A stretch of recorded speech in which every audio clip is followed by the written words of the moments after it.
Decommissioning Citizens Advisory Panel. I will call to order the March 24th, 2025 meeting of the Nuclear Decommissioning Citizens Advisory Panel. This meeting is taking place in a hybrid format. Members of the panel are joining us here physically at the Town Hall at Great Hall in Plymouth. Members of the panel are joining us virtually over the Zoom webinar platform. Members of the public who wish to attend this meeting may do so by coming to the Great Hall at Town Hall here in Plymouth or by joining us over the Zoom webinar platform. The login information for public participants or public attendees is included on the agenda that is posted on the state website for the Nuclear Decommissioning Citizens Advisory Panel. We will begin by taking a roll of our members that are present, starting with those that are here physically, moving to those that are here virtually. I have been asked by PAC TV for audio quality purposes, particularly for the broadcast, for members that are here physically, to please only turn your mic on when you are speaking, to turn it off afterwards. Otherwise, there are audio balancing issues between the Zoom and the physical attendees, and we don't want to have that interfere with people's ability to observe and watch the meeting.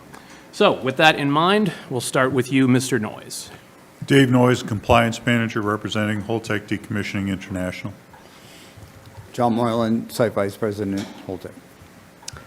Pine Dubois, appointed by the Speaker of the House. Mary Jo Gatzlick, appointed by the Minority Leader in the Senate. Kevin Canty, Vice Chair of the Plymouth Select Board, representative of the Plymouth Select Board. Mary Lampert, appointed by the Senate President. Dr. Barry Potvin, Chair of the Plymouth Board of Health, appointed by the President of the Senate. Jack Priest, Division Director of the Radiation Control Program for the Department of Public Health, representing the Commissioner for the Department of Public Health. David Bryan, Assistant Director of Preparedness and Planning for Massachusetts Emergency Management Agency. Thank you. And then we'll start with Ms. Waldron online. Good evening. Mary Waldron, representing Old Colony Planning Council. Mr. Gottlieb. Andrew Gottlieb, Association of Preserve Cape Cod, appointed by Governor Baker. Mr. Wade. Greg Wade, representing the Massachusetts Department of Public Utilities. Thank you. Mr. Callahan. Chris Callahan, representing the Executive Office of Health and Human Services. Thank you. And lastly, but certainly not least, Mr. Fortini. Mike Fortini, appointed by the Senate Minority Leader. All right, thank you all. So a quorum being present, we can continue with our agenda. Always a good start. So that brings us into the next item on our agenda. That would be a reading of 14 CMR 188.00, which is part of the enabling statute that created and outlined the responsibilities and duties of the Nuclear Decommissioning Citizens Advisory Panel under the enabling statute at Section 14. Listed on our website as this relevant CMR. It outlines the purpose of the Nuclear Decommissioning Citizens Advisory Panel. And it says, the panel shall serve in an advisory capacity only and shall not have authority to direct decommissioning of the Pilgrim Nuclear Power Station. The duties of the panel shall be 1, to commence public meetings beginning on or about June 1st, 2017, at a frequency of quarterly until the shutdown of the Pilgrim Nuclear Power Station for the purpose of discussing issues related to decommissioning planning activities. 2, to hold a minimum of 4 public meetings each year for the purpose of discussing issues relating to the progress of decommissioning of the Pilgrim Nuclear Power Station beginning on or about June 1st, 2019, or when the Pilgrim Nuclear Power Station permanently ceases power operations, provided that the panel may hold additional meetings. Number 3, to advise the governor, the general court, the agencies of the Commonwealth, and the public on issues related to the decommissioning of the Pilgrim Nuclear Power Station, with a written report being provided annually to the governor and to the energy committees of the general court. 4, to serve as a conduit for public information and education on, and to encourage community involvement in, matters relating to the decommissioning of the Pilgrim Nuclear Power Station, and to receive written reports and presentations on the decommissioning of the station at its regular meetings. Number 5, to periodically receive reports on the Decommissioning Trust Fund and other funds associated with decommissioning of the Pilgrim Nuclear Power Station, including fund balances, expenditures made, and reimbursements received. Number 6, to receive reports regarding the decommissioning plans for the Pilgrim Nuclear Power Station, including any site assessments and post-shutdown decommissioning assessment reports, provide a forum for receiving public comment on these plans and reports, and to provide comment on these plans and reports as the panel may consider appropriate to state agencies and the owner of the Pilgrim Nuclear Power Station, and in the annual report described in Clause 3. So in future meetings, we will also read that out, although I will likely skip Part 1, which talks about our obligations prior to, on or about June 1st, 2017 through June 1st, 2019, that time having come and passed. That is immaterial to our current operations, though sections 2 through 6 remain relevant. Mr. Chairman, may I make a suggestion? Mr. Lampert, you have the floor. The section that was just read to you is subsection I of our enabling legislation, which is in the act that shows with respect to that CMR, but that act itself goes on forever and ever. And my suggestion is simple, that there, I suggest that the entire section that deals with us, sections, and has subsections A through I, be circulated to all the panel members, because there's other important things in them. For example, the voting requirements, who are the members, and I could go down the list, but it's not worth doing. But I think it's a pain in the neck to try to find it on the overall NDCAP website, because it's buried in the entire act that goes on for pages and pages. But I think it would be useful for the panel members, and perhaps also to put on the website just that section, so it's easy for everyone who's interested in to access. We can look into, I know they're in the process of updating the website and making some things more user-friendly. For example, updating the member list. I am not listed as a member of the Nuclear Decommissioning Citizens Advisory Panel because it has been updated since May 1st, 2023, and now I am its chair. So things move pretty fast. So that is, for those keeping track at home, that is Section 14 of Chapter 188 of the Acts of 2016, but we can see about distributing Section 14, subsections A through I to the panel, and also including the entirety of the relevant section on the website for anyone else that is interested. Mrs. Chair? Lampert. Yes, this is a bit aside, but I was skimming quickly the agenda a couple of weeks ago, and my eye caught diversity. And then my mind went over to the members, and I didn't see a lot of diversity. And so may I suggest that the board of select people in the town of Plymouth consider their vacant appointment be someone from the Wampanoag tribe. I think that would be appropriate, and it is a bit remiss when I think about it that they are not sitting here due to the fact we're sitting on their land. Just as suggested, I know it is not exactly on point. Okay, I mean, the Act speaks to promote energy diversity. We do plan on talking about advertising the vacant seat of the Select Board and potentially an additional seat. Those that apply will be considered in the due course, and we will see who, if anyone, applies for those and who is appointed. I will also remind members of the panel and the public that the Plymouth Select Board has up to 3 seats on the panel, but there are a number of other appointing authorities with varying levels of interest in turnover and replacing people. A question, Mr. Chairman? You have the floor once again, Mr. Lampert. There are, as I recall, 2 vacant seats for the Plymouth Board of Selectmen to fill. One is the general board's open seat that Ms. Costantino had. Correct. The other is a seat for, at the moment it's reserved for a member of the Nuclear Matters Committee. Do you know whether the board has any plans on figuring out how to appoint someone to fill that seat? We are working on that. That committee has been defunct for a number of times, but because this is a state-created panel, we did not want to dissolve that committee at a recent meeting. So that is under review at the moment. Good. Ms. Dubois. Chair, I have that if you want me to email it to you. That would be great. Okay. Thank you. anything else on the reading of CMR, of 14 CMR 188, an act to promote energy diversity, before we move forward? Hearing and seeing none, we shall move forward. That would bring us to the next item on our agenda, that being the report from Holtec, and including the discussion and questions that may come as a result. So, as Mr. Noyes takes the podium, I'm going to ask members of the panel to hold any questions they may have until the conclusion of the presentation, at which point any questions that members of the panel have for Mr. Noyes can be asked and will be answered. And without further ado, Mr. Noyes. Thank you, Mr. Chairman. So begin the presentation with the waterfall chart.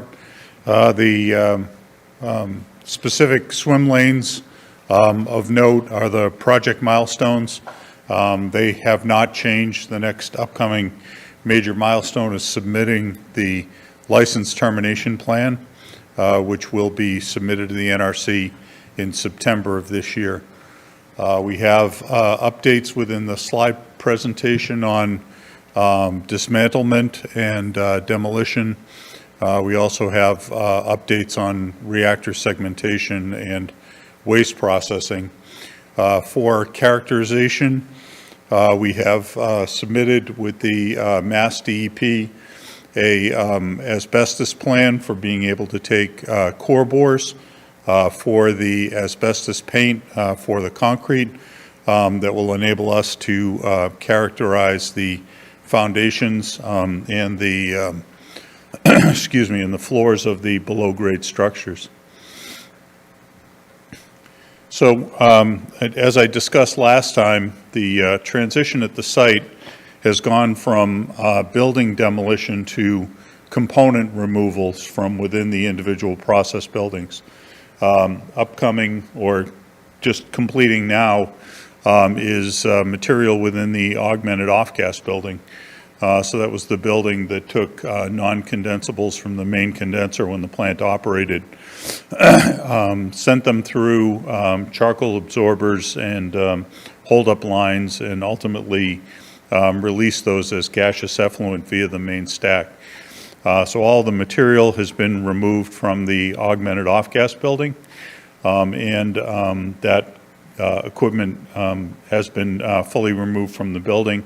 The building itself will be demolished when we remove the other process buildings.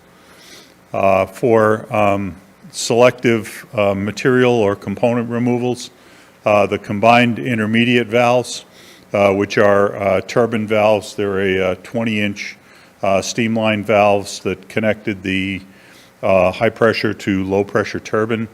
Those will undergo asbestos abatement. We're finalizing the plans for submission to DEP for removal of asbestos material on those valves. And then on the gland seal condenser, we did submit to Mass DEP the removal of asbestos insulation and gaskets that are associated with the gland seal condenser.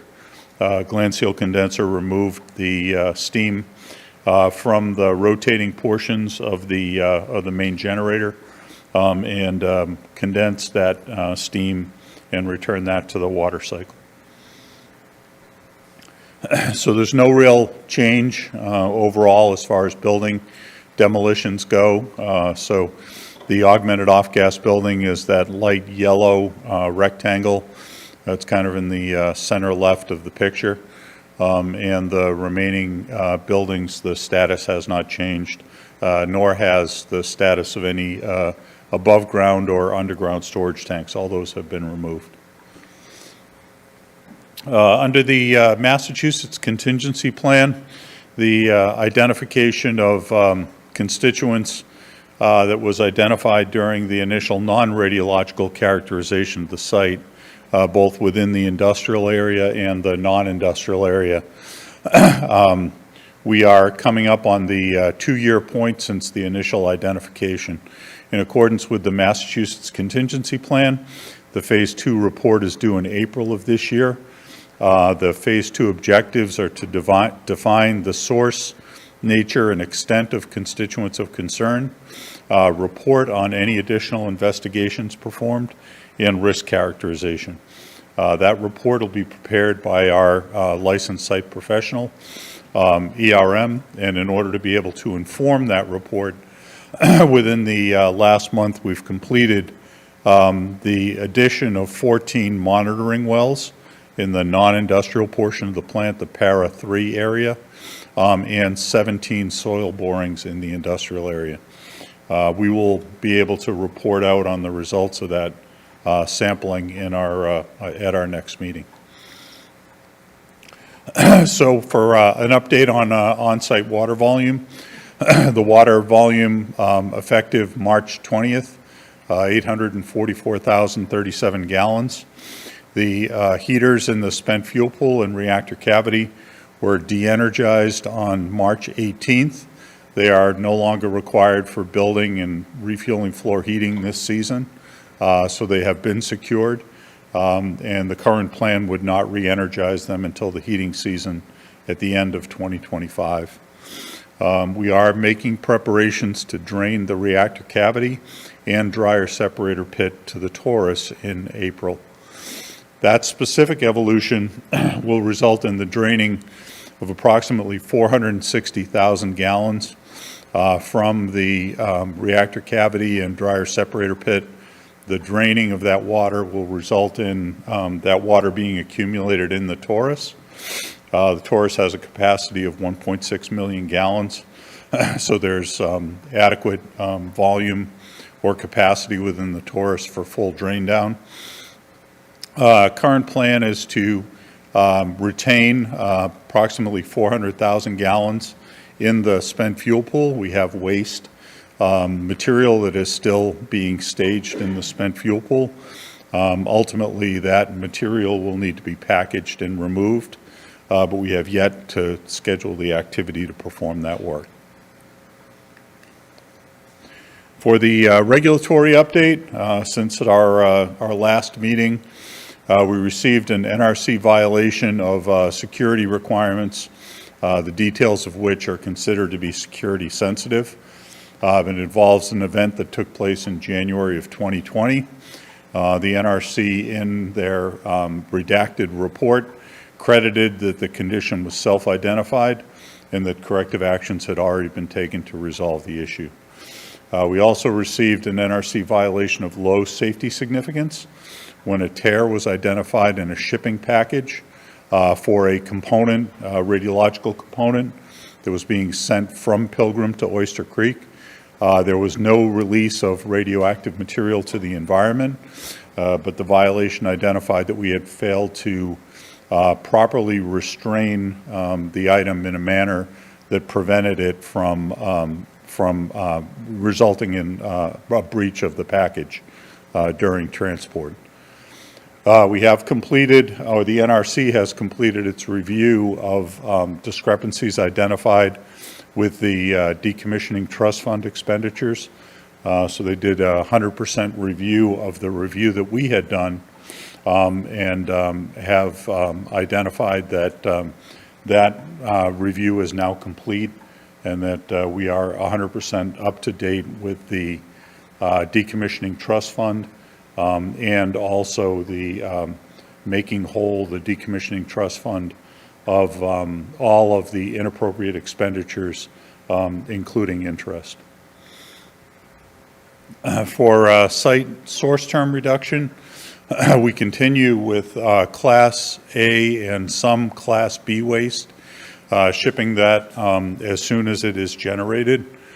So in 2025, we have shipped just over 10,000 cubic feet of dry radioactive waste volume with a curie content of 86 curies. And again, curie is just a measure of the radiological disintegrations of a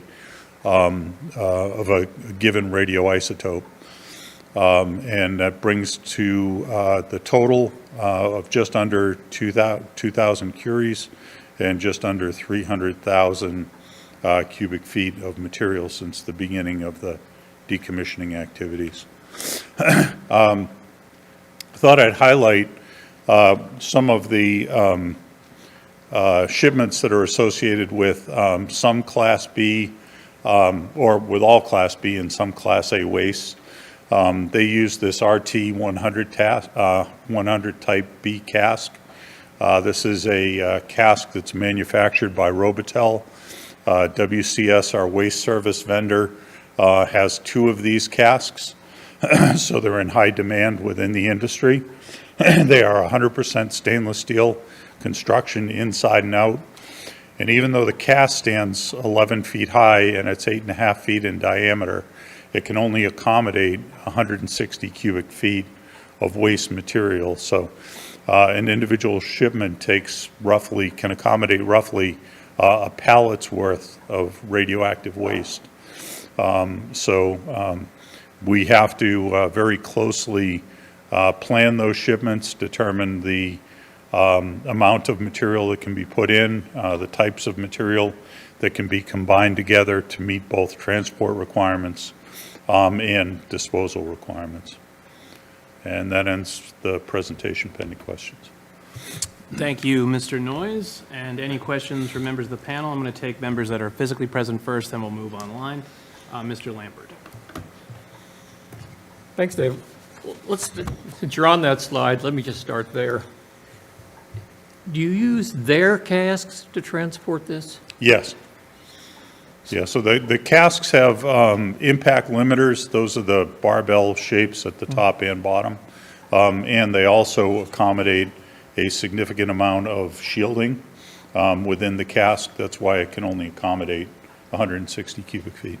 Do you use any type of cask for shipping the other, how many thousands of cubic feet of low-level radioactive solid waste? We use many different kinds of packages. The NRC licenses several different types of packages, including things like C-vans, which are basically like Connex boxes that you see that are typically put on the back of a truck, but sometimes we carry them to Mansfield, and then multiple ones are put on a rail.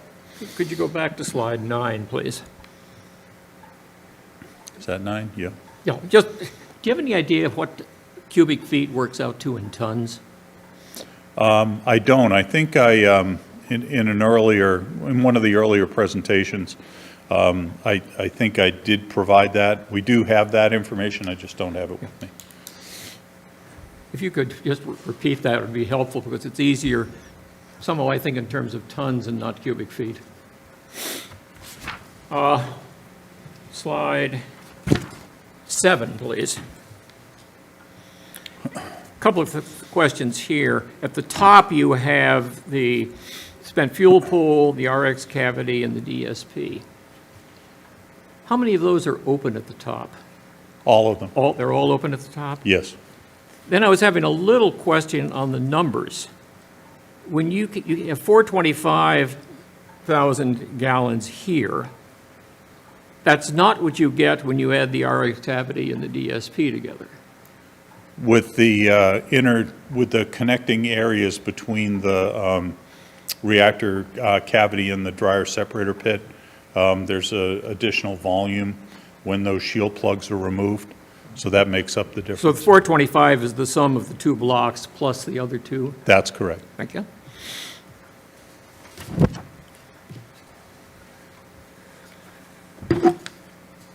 Going back to slide 5. A couple of questions. Starting at the bottom, what's the purpose of the soil borings in the industrial area? They're to assess where some of the items that were identified during our groundwater sampling to get closer to the surface to determine whether there has been any active release within the industrial area that contributed to the positive identification of those materials in groundwater. So what you're looking for is radioactive materials, is that accurate? No, this is non-radioactive material. So what are you looking for? There were items that were identified within the industrial area included PFAS, vanadium, and there were a couple of other metal constituents as well. And going up, where are those monitoring wells in Para 3? Are those in the area of what is euphemistically referred to as the donut hole? They are on that roadway, so that access way. There are two. One is on the Eversource right-of-way underneath the High Lines. There's one of them that is off the right of that roadway, so kind of opposite where we identified the PCB piles. So that roadway going back toward the right-of-way, PCB piles were on the left-hand side. We did the monitoring well, the new monitoring well on the right-hand side. What are you monitoring for? It's sampling for all non-radiological constituents. What drove you to decide you needed more monitoring wells there? So we identified the constituents that were identified 2 years ago when we identified the PFAS in that area. So in order to be able to determine the source, nature, and extent of the PFAS, the groundwater monitoring wells will help support that. Are they also looking for potential chemical leakage in the donut hole area? No, they're not specifically looking for that. Could you help us with the donut hole area? Well, if we had a map up there, it'd be very easy to show you with an overhead view. It's an area in which there were a lot of trees planted, many of which have died. My understanding is that there was a lot of stuff buried there that basically caused the death of those trees. Yeah, I don't think we found in our initial characterization the presence of anything other than PCBs from our sampling. I think that's accurate from what your characterization said. That's my questions, Mr. Chairman. All right. Ms. Dubois? Just while we're on slide 5, I just had one question. Dave, when you do the comprehensive site assessment report in April, can you send that around to us? Yes, yeah, All right, great. we'll publish the results. Great, thanks a lot. All right. Mrs. Lambert? Yes, on the last slide of the cask, it's 11 feet high. Are there any overpasses on 44, for example, or any egress route that the waste would leave that would not accommodate 11 foot high? No, there isn't. We planned the route with an understanding of the heights of overpasses and any physical obstructions. Lately, because of the work that was associated with the Plantation Highway, we needed to reroute one of the shipments. But Now, I remembered on 44, the DOE identified a problem. yeah, I don't know of any. I know we do specifically plan out the route to be able to accommodate whatever the conveyance is. And That's with the concurrence of the state police as well, correct? Yes. and as far as draining down to the Taurus,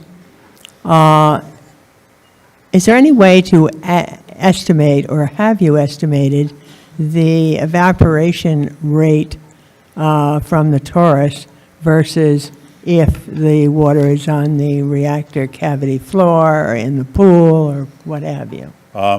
We haven't estimated it. It would be considerably less. The surface area is less to begin with, and there were only 2 openings to the Taurus compartment, 2 manway hatches that provide access that allow a exchange of air that would support the evaporation. So we haven't quantified it, but it's considerably less than the open pools. That's what I would expect. And back to the transportation cask, has there been a side impact analysis of it? Yes, there has. That's part of the licensing. That's it. Okay. Could I just have one follow-up question, Mr. Chairman? I will circle back to you, but Surely. Mr. Gottlieb had his digital hand raised first and hasn't spoken yet. Thank you, Mr. Chair. Mr. Noyes, a couple, 3 or 4 questions. That tear you mentioned that led to an NRC violation, when did that occur? I'm sorry, which NRC? The package tear that you mentioned, when did that happen? That occurred in the fourth quarter of last year. Okay. And when was the NRC notified about it? They were notified as soon as it was identified at Oyster Creek during the removal of the material from the trailer. Okay. You're typically precise in your wording and kind of description of the audit that was done, and that, you know, and it was good to hear that there was complete restitution plus interest made for the inappropriate expenses. I'm not sure I heard you say that the NRC did not find any other misuses of trust fund. Is that accurate to say that? No, it's not accurate. They found 3 instances where we had continued to pay for telecommunications at off-site facilities that were no longer required. And that was the subject of the enforcement discretion. So there were 3 instances for facilities within the town of Plymouth where we continued to pay Comcast bills. Okay. Thank you for that. What's your estimate of how much evaporated loss you induced this heating season from November to March? I haven't looked closely at it. I think we're probably around, I don't know, I'd hate to put a number on it, but we did brief in, I think, September when we turned the heaters on as to what the volume was. We provided that information to Mary so we could do the subtraction. I can provide that information. Yeah, I would like to put a number on that, so I Okay. appreciate your follow-up on that. And then lastly, to date, can you report on how much of the trust fund money has been spent on the preparation of your appeal of the permit denial? No, I don't have that information. Is that something that could be provided to the committee? I mean, we have as Mr. Chair read, we have an overriding interest in the solvency of the fund. So if this is a significant expense, it would be relevant for us to know that information. Well, we'll be reporting the end of this month on the status, the annual status of the decommissioning fund. Might make sense for us to just do a holistic look at the health of the fund based on the submittal. Understood, but in the past, when I've asked about specific expenses, you've redirected me to the annual report, and it's not at a level of granularity that could let anybody other than the person who prepared it know what the detailed expenses were. So, you know, I don't really feel like that, that's not a satisfying answer. I'm not sure what, this is not a proprietary question, which has sometimes been the reason why other information hasn't been revealed. It's a public process that you're voluntarily going into. So I think it would be relevant to know what that is and ask you to report back and call that out. It could be at the next meeting, but I think it's a fair thing to ask. Well, I would consider that what we spend on legal fees would be proprietary, and the assessment of what remains in the decommissioning fund, we assess it to ensure that we've got adequate funding remained in order to be able to complete the decommissioning activity. The NRC independently looks at it and assesses it. I mean, what is not proprietary? Every granular level, other than, roll-up, high-level things that they've ever been asked about in this NDCAP process, have all been deemed to be proprietary. So. Well, you asked for information like what individuals that work at the plant were being paid, and now what we're paying for legal fees. That's, certainly business-sensitive information. I don't know what you're paying to appeal a public permit using public resources, why that is proprietary. It's just information. How does that put you at a disadvantage to your competitors? Because it's terms and conditions of legal agreements with our counsel. Just asking how much has been spent on a legal defense that you've entered into voluntarily that takes money away from potentially other decontamination and decommissioning processes.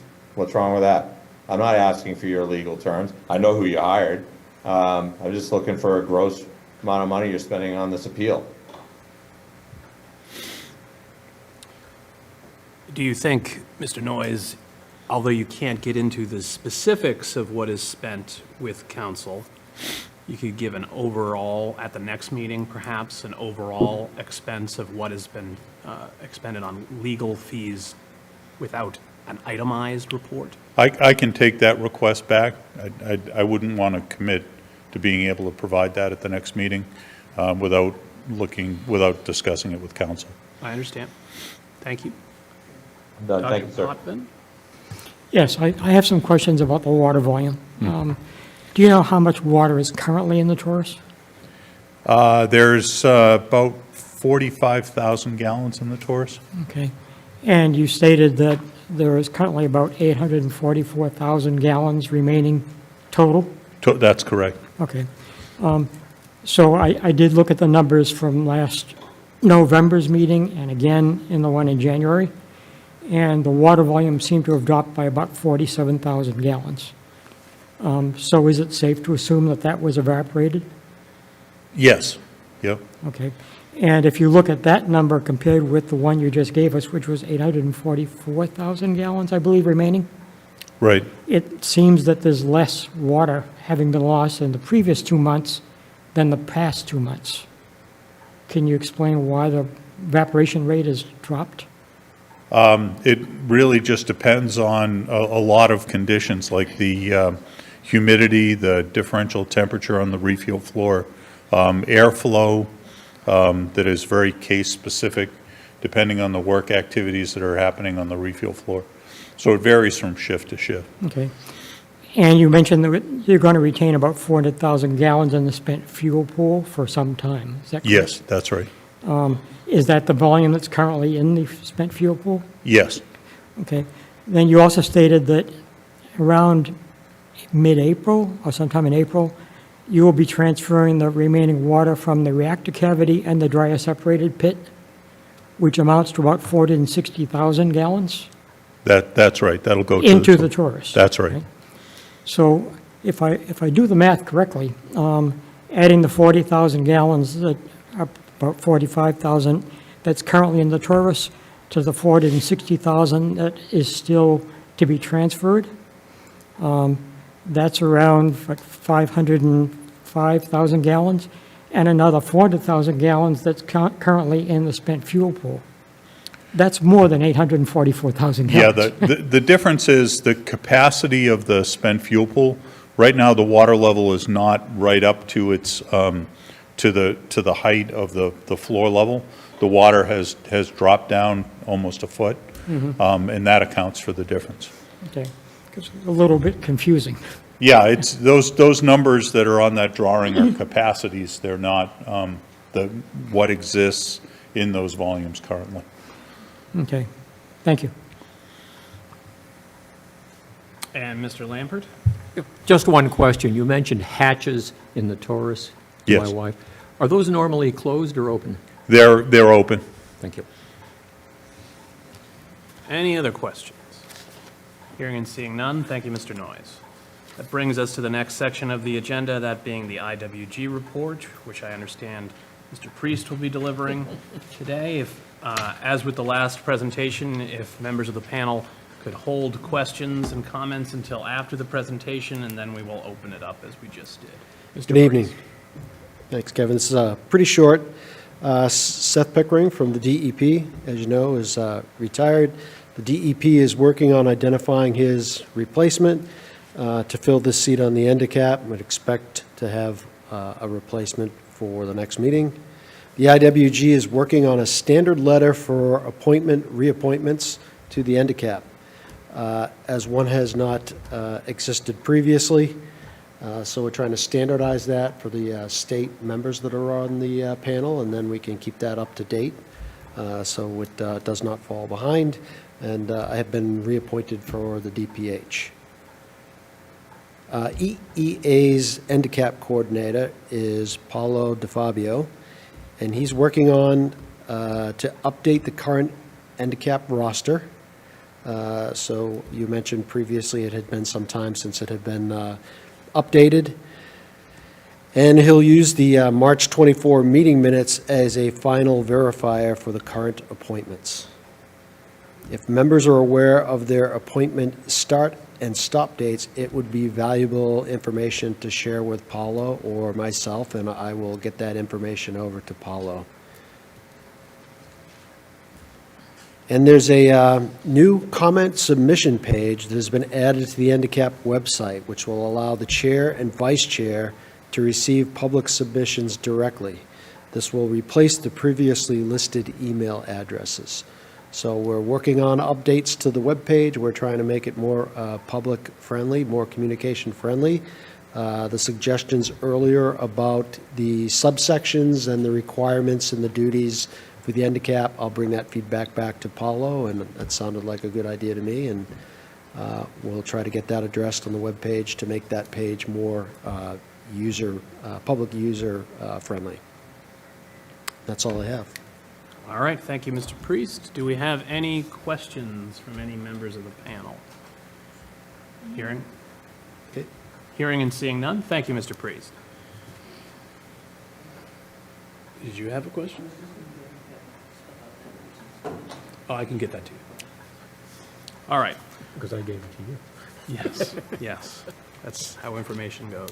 All right, so that brings us into the next section of our agenda, that being the approval of previous meeting minutes. So I have sent out copies of the November and January meeting minutes. I also sent you folks out the September minutes because they're not posted on the website yet.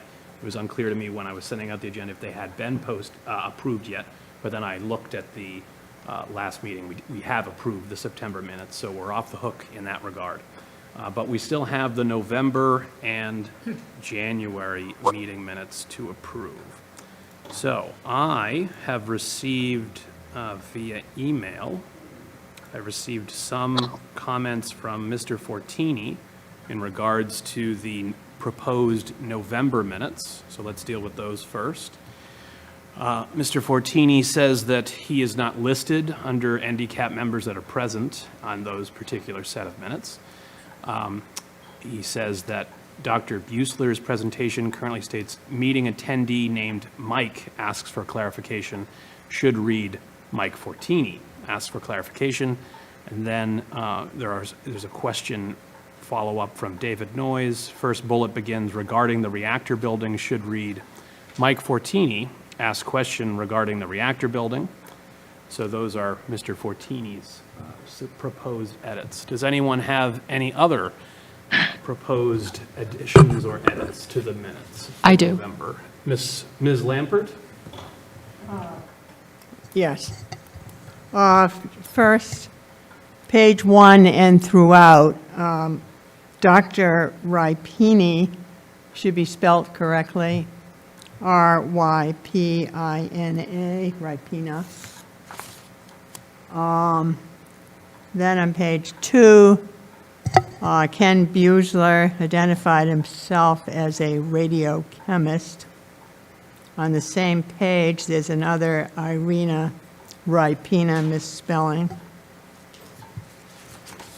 Do you care about that? Yes. Oh, okay. Then we move on to page 7. Taurus is spelt like October or something. It should be T-O-R-U-S. Is it October? I can't remember. It's irrelevant. Neuland on page 10 has an M instead of David Nolan. Noise. What am I talking about? Noise. Noise, okay. And then again, on the last page, under adjournment, you have another Ripina. They were just spellings. Okay, thank you. Mr. Lampert? Just a general comment on the minutes, and if you compare the November to January, it's clear. When it comes to the public speakers, the January member minutes identified them by name. The November did not, and I would hope going forward that we could identify them by name because it makes the minutes much more meaningful. We shall endeavor to do that to the extent that it is possible. I think we all know who's speaking if we bother to look at the tape. Having looked at it more times than I care to count. Yes, okay. And Ms. Gassler? Well, basically, you caught most of the changes between Ms. Lambert. But I have one on page 5, the 27th line. It says solidity, and it should be salinity. Salinity? Okay, So I can provide this to you. okay. Not a problem. All right. Any other additions, edits, clarifications, or corrections to the November minutes? All right.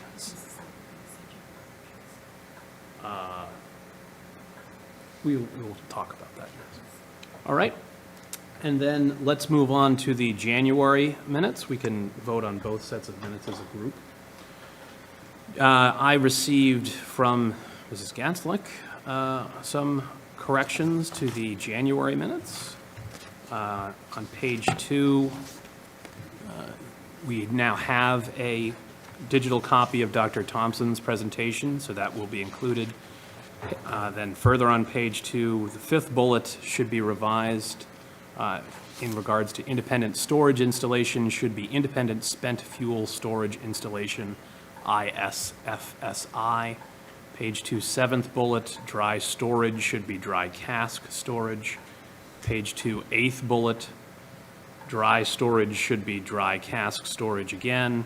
Page 3, 13th bullet, first sub-bullet, security order B-5B security should be changed to security order and the subsequent B.5 period lowercase b security order.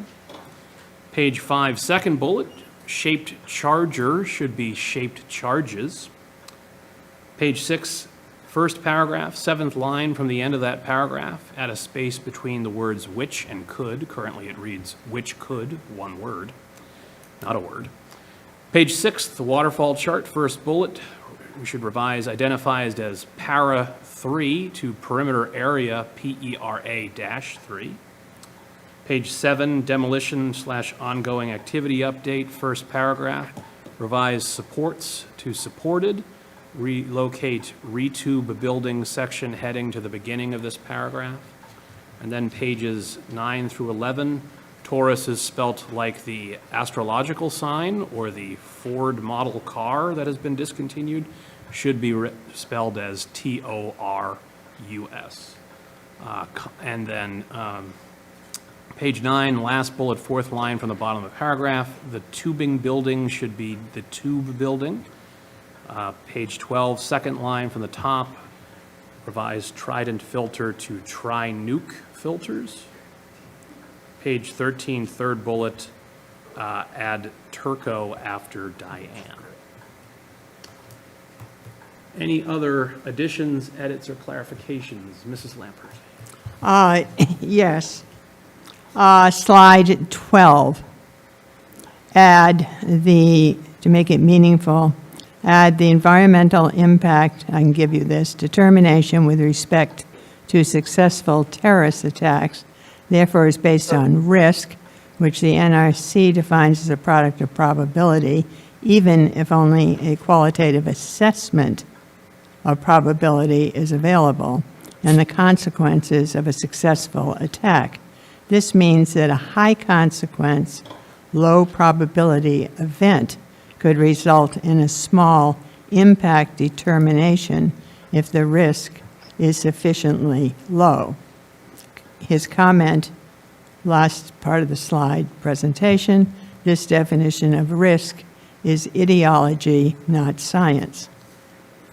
Slide 18, amount of cesium-137. He gave Chernobyl 85, Fukushima 10 to 35, Pilgrim in 1, MPC 25, and I'm not giving the whole thing, and MPC fire reference, release of Pilgrim, 5 to 25, and in putting that in indicates the comparative scope of the consequence if there is a problem. Slide 19, plutonium inventories contained in the spent fuel, rare in 1943. Each MPC at the Pilgrim ISFI, about 135 kilograms of this material. One nuclear warhead is 3 to 4 kilograms.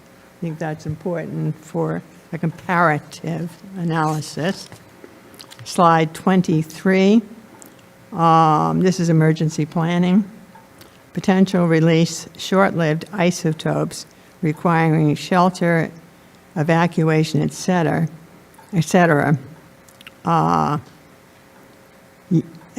Yes.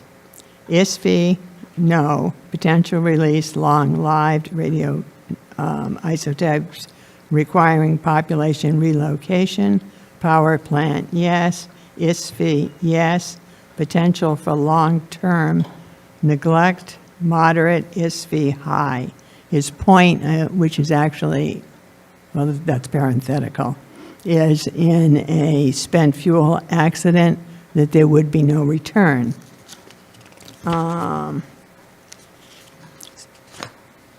Then on the discussion, Mary Lampert asked question about the impact of an aircraft. I would add his comments on a drone impact, which is at 1 hour 39 minutes to 1 hour 40. He talks about a shaped charge. The war with the Ukrainians is one of asymmetry. Drones with shaped charges are carried beneath the drone, and when they get to a tank, it hovers just below the protective skirt and destroys tanks. And hence, there are many ways a shaped charge can be delivered by a drone. And he pointed out it would be delivered at a very close space. And that's an important point. These are just factual comments. For Christ's sakes, where are we? The comment was made about tourists. Christ almighty. Yeah, that's it. Okay. And if you could send me your comments and corrections to both sets of minutes, I can pass them on to the staff. That'd be great. I'll do it tomorrow morning. Excellent, thank you. Any other edits, additions, clarifications? You got most of mine, but page 13, my name is spelt with a capital D, and I don't relate to capital Ds. Okay, all right, noted. All right. Anything further? All right. Hearing and seeing none, Mr. Lampert, would you like to make a motion that we... Point of order, Mr. Chair. Yes? I believe because of the date of my appointment, I can't vote on the approval of the minutes from November, but I can vote for the ones from January. So I would have to somehow or other vote separately on those two if it's possible. Okay. So we will take them separately. Mr. Lampert, would you care to make a motion to approve the the proposed meeting minutes of November, and making them the meeting minutes of the November meeting? I would move that the meeting with November minutes, with the additions and corrections noted tonight, be approved as the minutes of that meeting. Excellent. And Mrs. Gatzlick, would you care to second? I second it. It has been moved, it has been seconded. Any discussion about whether we should approve the proposed meeting minutes of November's meeting with the edits and clarifications outlined in our discussion? Hearing and seeing none, I will call for the vote. Mr. Noyes? Yes. Mr. Moylan? Approved. Ms. Dubois? Yes. Mr. Fortini? Yes. Ms. Gatzlick? Yes. Mr. Lampert? Yes. Mrs. Lampert? Yes. Mr. Priest? Yes. Mr. Bryant? Yes. Mr. Wade? Yes. Mr. Callahan? Yes. Mr. Gottlieb? Yes. Ms. Waldron? Yes. Dr. Potvin? Abstain. He still has to issue his vote. All right, and myself, yes. Aside from the abstention of Dr. Potvin, it is otherwise unanimous. We have approved the set of November minutes. So that brings us to the meeting minutes from January. Mr. Lampert, would you care to make a motion that we approve the January minutes, including the revisions, edits, and clarifications outlined in our earlier discussion? I move that we approve the January minutes. Put on a microphone. Move that we approve the minutes for the January meeting with the additions and corrections that have been provided here tonight, and that they, after having been so amended, be approved as the minutes of the January meeting. Thank you. And Ms. Gatzlick, would you care to second? I second. Has been moved, has been seconded. Any discussion? Hearing and seeing none, I'll call for the vote. Mr. Noyes? Yes. Mr. Moylan? Yes. Ms. Dubois? Yes. Mr. Fortini? Yes. Ms. Gatzlick? Yes. Mr. Lampert? Yes. Mrs. Lampert? Yes. Mr. Priest? Yes. Mr. Bryant? Yes. Mr. Wade? Yes. Mr. Callahan? Yes. Mr. Gottlieb? Yes. Ms. Waldron? Yes. Dr. Potvin? Yes. And myself, yes, it is unanimous. We have approved the January meeting minutes. All right, so that brings us into the public comment section of our meeting. So we will now move on to the public questions and comments section of the meeting. The panel has allotted 30 minutes on our agenda for the purposes of public questions and comments. During this section of our agenda, any member of the public may make a statement or ask questions of members of the panel. Each speaker during this segment will be given up to 5 minutes to make their statement or ask questions. This speaking time will include both the statements of the speaker and the time panel members spend answering any questions that are posed to them. If a speaker exceeds their 5 minutes of speaking time and wishes to speak for additional time, they will be offered by the chair up to an additional minute to finish speaking, or if they want more than an additional minute, they can ask the panel for their desired amount of time, but speakers are reminded that pursuant to our enabling statute, such a request will require a majority vote of the entire membership of the panel in order to succeed. Once 30 minutes have elapsed, the panel will not invite further speakers to speak. However, any speaker that has already started speaking prior to the 30-minute mark will be given the same speaking time and opportunities afforded to prior speakers to make their statements or get answers to their questions. And with that, we have members of the public at the podium. Ms. Elaine Dickinson. Good evening. My name is Elaine Dickinson, and I'm a member of the Cape Downwinders. Diane Turgo is our director, and unfortunately, she had another commitment tonight, so I'm going to read her statement, but I believe in it too. One of your responsibilities as the NDCAP is to advise our governor, and we call on you to advise Governor Maura Healey to enforce state environmental laws and regulations to immediately prohibit Holtec's illegal radioactive airborne pollution discharge of Pilgrim's industrial wastewater, as Holtec is using this method as their active alternative to dumping directly into the bay.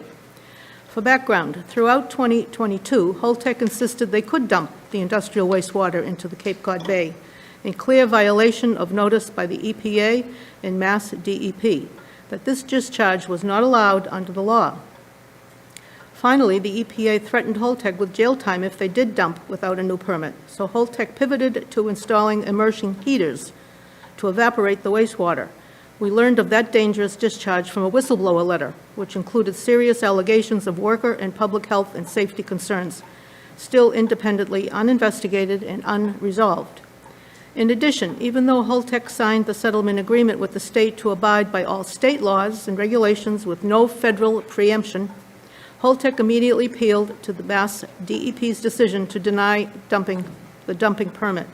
Holtec still would like to dump, but in the meantime, they will evaporate the industrial radio wastewater directly polluting our air, Cape Cod Bay, and communities. This forced evaporation is the primary method of discharge choice, while Holtec also allows for passive evaporation without instituting any mitigation plans to prevent radionuclides from entering our environment. There are multiple laws and regulations that the state must enforce.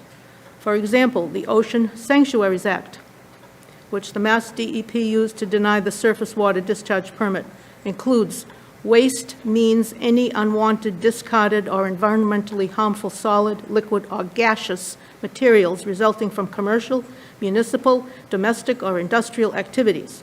And the Mass DEP regulations even include in the definition of air contaminant radioactive materials, radiation. As such, Cape Town Winders requests that the NDCAP advise the governor to enforce state laws and regulations to prohibit Holtec's airborne pollution method of discharge of the radiological and chemically contaminated industrial wastewater at Plymouth. And we would please, the public would like to have a report back at our next NDCAP as to what the governor answers you. Thank you. Thank you, Mrs. Dickinson. We have the next speaker. Please come to the microphone and identify yourself. Hi, I'm Rosemary Shields. I'm with the League of Women Voters of the Cape Cod area. And what I would like to do is enter into the NDCAP minutes. I'm going to give you a copy of this Commonwealth Beacon article, and I'm going to read a portion of it for the audience or Zoom.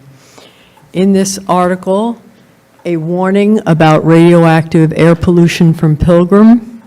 It says that Dr. Richard Clapp, former Massachusetts state cancer epidemiologist and emeritus professor of environmental health at Boston University School of Public Health, said airborne releases from Pilgrim in 1974 and 1975 were due to bad cladding on the fuel rods, which required that radioactive steam had to be released out of the reactor building stack to relieve the pressure.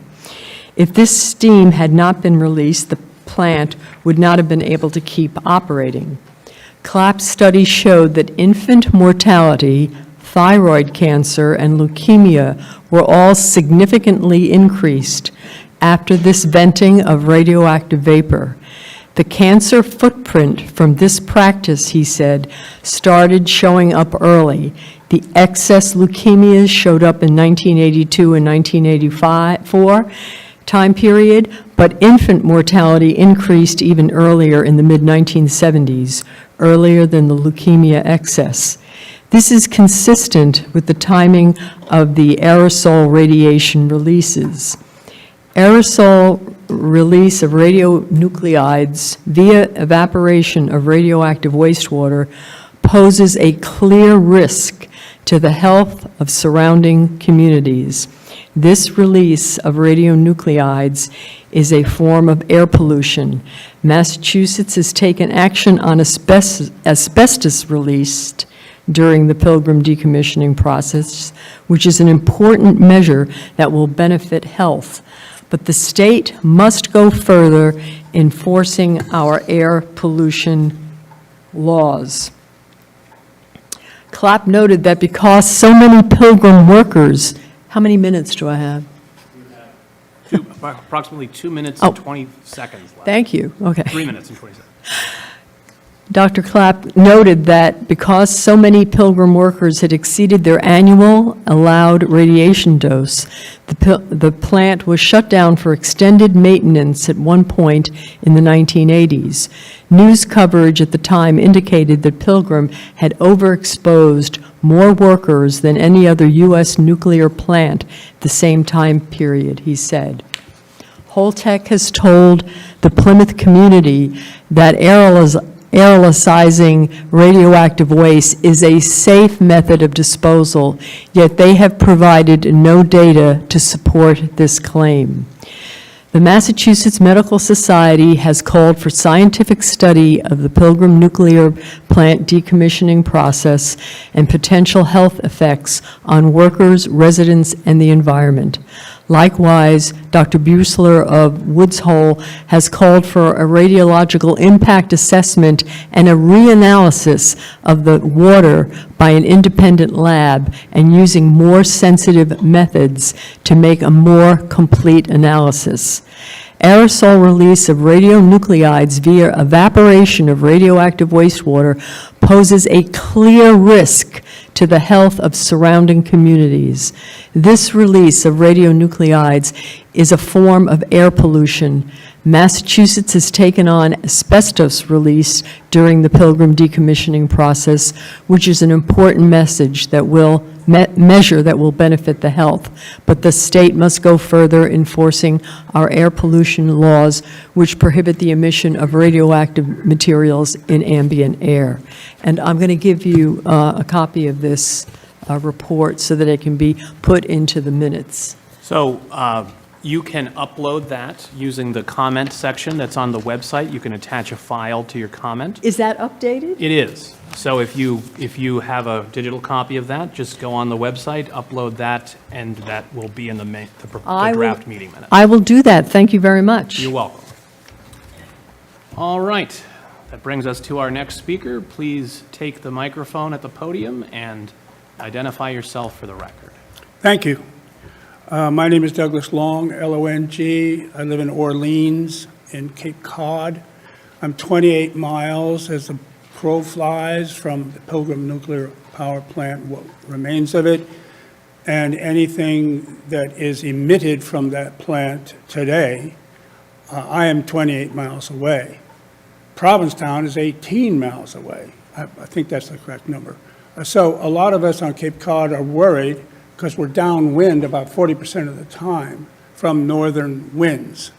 And anything as small as a radioactive particle, it's pretty light, I think, right? Pretty light. I think it rides on the wind pretty easily. Maybe I'm wrong, huh? They're heavy. Are they heavy? Nonetheless, that's why I and many of my friends and associates are concerned. I'm a member of Cape Downwinders and Save Our Bay. We are concerned about, for instance, the dumping program into Cape Cod Bay of what was then 1 million gallons. May I ask a question and see if there's an answer?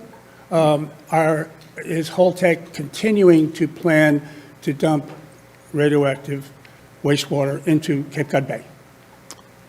Mr. Noyes? We are planning to continue to discharge the water following the appeal that we made on the surface water discharge permit. So if you win the appeal, you'll dump into Cape Cod Bay? We will discharge to Cape Cod Bay, yes. I'm sorry, discharge. Yes. It's pretty simple, okay. But your water goes into Cape Cod Bay. Discharge, right? That's what that means? That is correct, yeah. Okay, with the fish and the wildlife and the children? As it has for the past 44 years. Yeah, but not in I think a quantity of 1 million gallons at the same time? There were years where the plant discharged upwards of 5 million gallons. Oh, but that's recirculated and maybe not No, not right out of the Taurus, right? That was the water that was discharged. That was the water that was discharged. The cooling water, the processed right, water. right. No, it wasn't. It wasn't the processed water that was used for dilution. It was the actual water. It was the rad waste water that was discharged. Wow. So this is actually less of a problem than it has been for 40 years. Absolutely. Wow, I'm so glad to know that. This is horrible. Anyway, okay, next question. The evaporation program, using heaters now, I think in the winter because the workers were cold. I think that was an argument. Are you going to, I think you said you were going to stop using the heaters in the summer. That's correct. Yeah, we have no plan to use them in the summer. Okay, but the evaporation will continue with fans or something? Through the normal evaporative process for an open pool, it will continue to evaporate.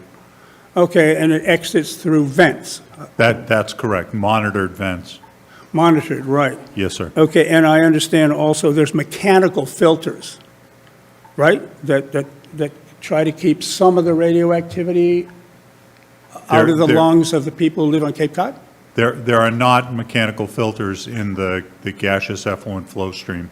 There is mechanical filtration of the source water in the pool. It's being continuously recirced and filtered. Okay, I guess the ballpark question is there okay, we understand for 40 years they've been releasing radioactivity on a daily basis, but pretty small quantities, it seems to me, compared to what's going on right now. Much You're gonna argue that, I higher imagine. concentrations when the plant was operating. Okay, so radioactivity is, however, being vented today and has been and will continue for how long, do you think? As long as there's water in those open pools that are subject to evaporation. They will be monitored. They will be, the results of that effluent will be reported annually to the NRC with copies of the Commonwealth of Massachusetts Okay, so that we understand exactly what the impact is. Thank you, Mr. Noyes. I appreciate that. How long do you think this is going to take? I know there's, it depends if you dump it into the bay, discharge into the bay, or whether you evaporate it through the vents. And some people say it's almost untreated, but I was educated that no, it goes through mechanical filters. But tritium and things like that, isotopes, they're very small, right? So I think... You are at 5 minutes. Would you like an additional minute, or would you like to request further time from the panel that would require an affirmative majority vote? A small amount of time, 2 minutes would be wonderful, thank you. The speaker is If that would be requesting okay. 2 minutes from the panel. This will require an affirmative vote of the panel. Mr. Lampert, would you care to make a motion to extend the speaker's time by 2 minutes? I would move that we extend the speaker's long time for 2 minutes. 2 minutes. Thank you. And Mrs. Gatzlick, would you care to second? I'll second it. Has been moved. It has been seconded. Any discussion about whether or not to extend the speaking time of the speaker by an additional 2 minutes? All right. Yeah, just one point, I would note that we are nowhere near the 30 minutes allotted. All right. Thank you. Any other discussion as to whether or not to extend the speaking time of this speaker by an additional 2 minutes? Hearing and seeing none, I will call for the vote. Mr. Noyes? Yes. Mr. Moylan? Yep. Ms. Dubois? Yeah. Mr. Fortini? Yes. Ms. Gatzlick? Yes. Mr. Lampert? Yes. Mrs. Lampert? Yes. Mr. Priest? Yes. Mr. Bryant? Yes. Mr. Wade? Yes. Mr. Callahan? Yes. Mr. Gottlieb? Yes. Ms. Waldron? Yes. Dr. Potvin? Yes. And myself, yes. You have an additional 2 minutes. Thank you, everybody. We appreciate that. So I was kind of asking the question, how long, it's very dangerous up here. So 840,000 gallons currently, today, right, in the plant? That's correct. Okay. And you have a projection of how long it's going to take? You have Plan A and Plan B? We don't. We don't have definitive calculations for how long it would take for that water to evaporate. Huh. Not even Plan B? Plan C? No. Okay. It's not going to be real soon, right? Okay, this is a silly question. So you have no idea? Okay. That's disappointing because for us, downwind, it's a serious question. It's a serious question. We have grandchildren, we have children, we have animals, and we have ourselves. And you have no answer, which, I mean, you don't have a precise answer, I guess. So it's important to note that all of the gaseous effluents from the plant are measured, quantified, and the biological effect to the most limiting individual at the site boundary is calculated every year. It's consistently on the order of about 1/10 of a millirem, so probably in the order of 1/100th of a dental X-ray. Thank you, Mr. Noyes. I appreciate that. I believe it was a nuclear physicist who said no level of radiation is safe. None is safe. Which leads me to my final comment, and thank you for the extra time. We're changing the name of Cape Cod Bay to Tritium Bay. Thank you very much. I appreciate your patience. Thank you. Anyone else in the room wishing to make public comment? Hearing and seeing none, I see Brian Campbell's digital hand is raised. Once you unmute yourself and begin your comments, I will begin your time. Hi, my name is Brian Campbell, retired electrical engineer, and I strongly support discharge treated water from Pilgrim Nuclear Station into Cape Cod Bay. Holtec is safely decommissioning Indian Point Nuclear in New York. Generation Atomic calculates the water outside the plant. If one were to hypothetically consume it, they would need to drink approximately 80 gallons to equal the radiation dose received from eating a regular banana. This will be about the same for Pilgrim. The presentations by Holtec to this panel shows Holtec to be a good corporate citizen, performing the Pilgrim decommissioning in a truthful and open manner that should be commended. 2022 article from Power magazine by Paul Miller, Accelerated Decommissioning of Pilgrim Nuclear Power Station. A progress report reports social value in accelerated decommissioning will benefit the town of Plymouth by enabling the bulk of the 1,600-acre property to be repurposed, helping to replace the tax revenues lost when the plant shut down. The article reports a 2027 return of these 1,600 acres to the town of Plymouth for development and the return to the tax rolls. The Commonwealth and this panel has done everything possible to delay this by delaying the discharge of the tritiated water into Cape Cod Bay. The safe discharge of treated water has been safely done since 1972 with no harm to anything.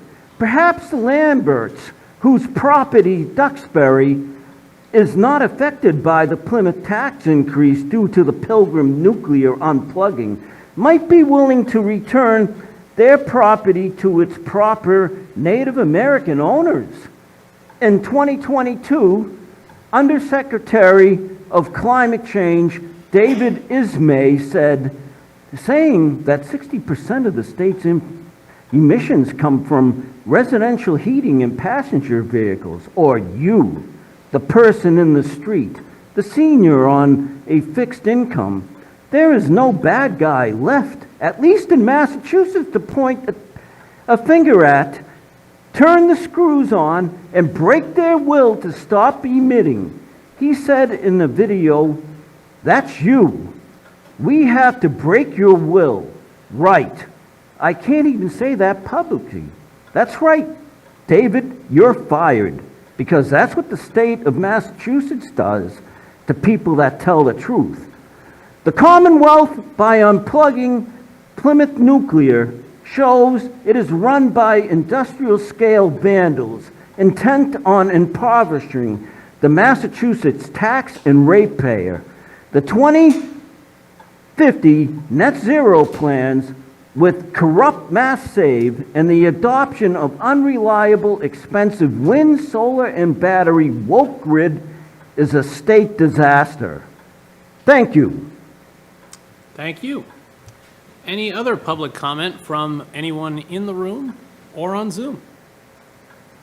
All right, hearing and seeing none, we will move forward to the next item on our agenda. The next item on our agenda is the proposed annual report. The proposed annual report was included in the materials that were sent out to members of the panel. This is our opportunity to discuss the report and hopefully vote on it so that we can finalize it and send it to the governor pursuant to our enabling statute. So, Ms. Ganslick, anything you would like to say in relation to the annual report before we open it up more broadly? The copy you received did not contain anything with the November presentations and the meeting minutes since they hadn't been approved. But once they are approved, those will be inserted in, and it will be as presented to you in draft form. That's it. Okay. All right, so we have the draft, and we also have separately the meeting minutes that we just approved as well, subject to those revisions and edits that we made at this meeting. So does anyone have anything they would like to ask or comment on in relation to the annual report before I solicit a motion for its approval? Mr. Lampert.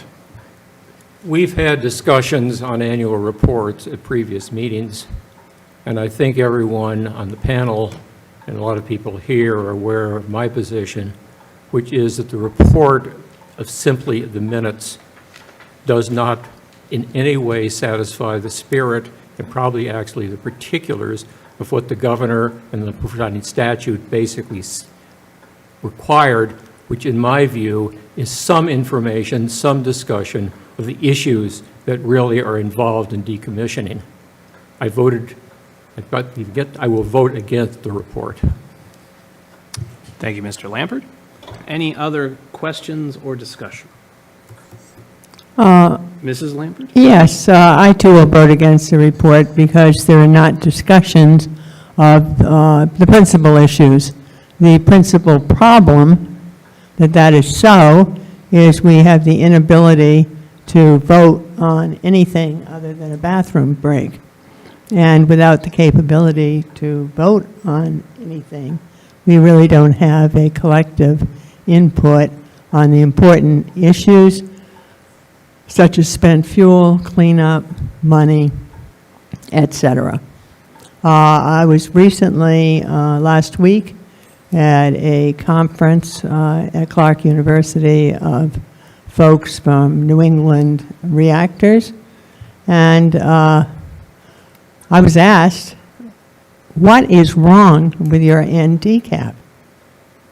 You compare the videos of, let's say, Vermont's with yours, you compare the reports, you compare the subcommittees we have, the votes we take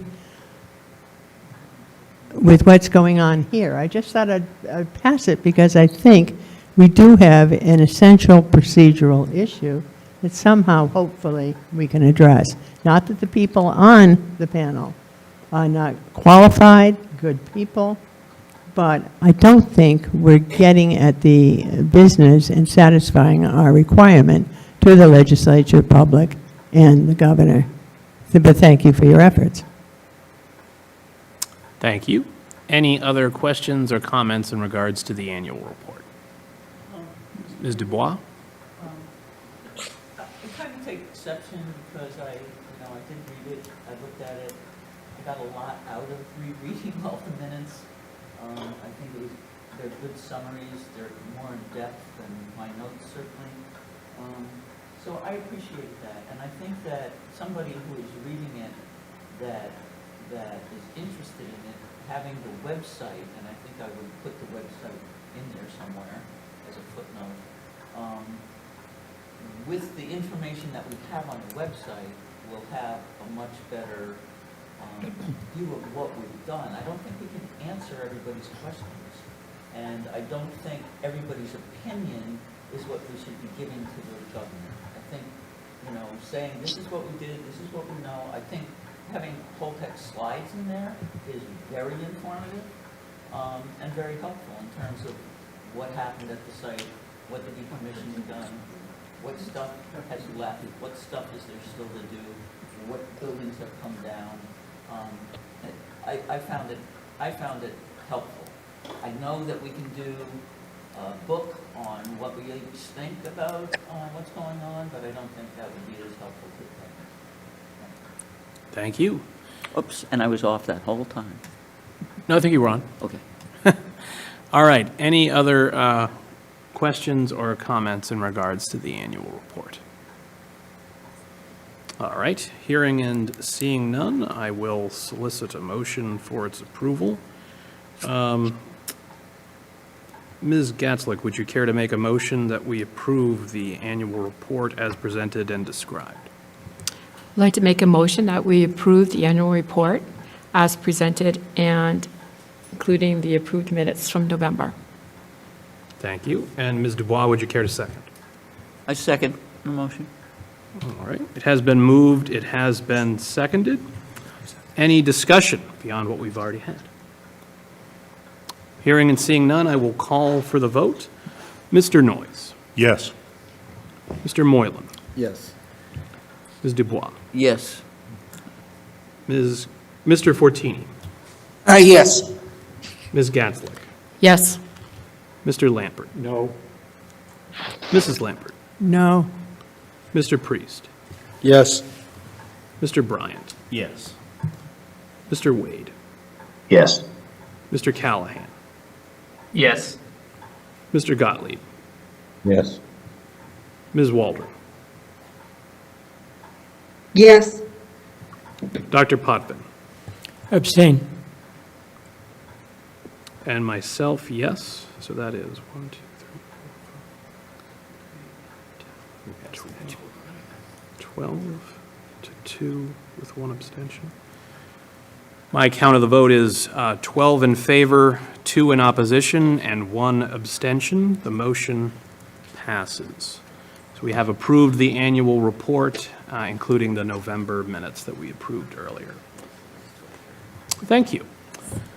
That brings us into the next item on our agenda, which is discussion on proposals from panel members regarding adding items to future agendas. So at the last meeting, there was discussion on this, and it was decided that in lieu of multiple emails going around, that we would just, at meetings, discuss what we'd like to talk about at future meetings. So I expect this to be a standing agenda item, so that if there is an interest of the panel to try and take something up to the extent that we are able to do so, and to the extent that it is within our purview, we can do so. We can discuss it as a panel, and if it receives majority support to be put on an agenda, it will be. If it does not achieve majority support, or if it's something that we can't get because we can't, in some instances, if we wanted to get information from, say, a third party, if they don't want to come before us, we cannot force that. But to the extent that we are able to, we will have those people come before us. I did receive some suggestions, but others are certainly welcome to add their ideas. One that was suggested was talking about the MCP Phase 3 report to the DEP that's due at the end of April. That was brought up as part of the Holtec presentation. So given that it was mentioned in your presentation this time, David, and it's going to be produced by the end of April, if you could, as part of the Holtec, rather than adding that as a separate item, if you could add that, expand on that as part of the Holtec presentation next time, just let us know more details about it and be prepared to answer questions on that. That would be helpful. I will include it. That is the Phase 2 report. Excellent. All right. And another item was an in-depth discussion with Holtec on the decommissioning fund. An update is to be provided at the end of March each year, but that document will not be available before this meeting that we're having tonight. And I know we talked briefly earlier about the council fee issue, but any more, we get a lot of questions about the fund.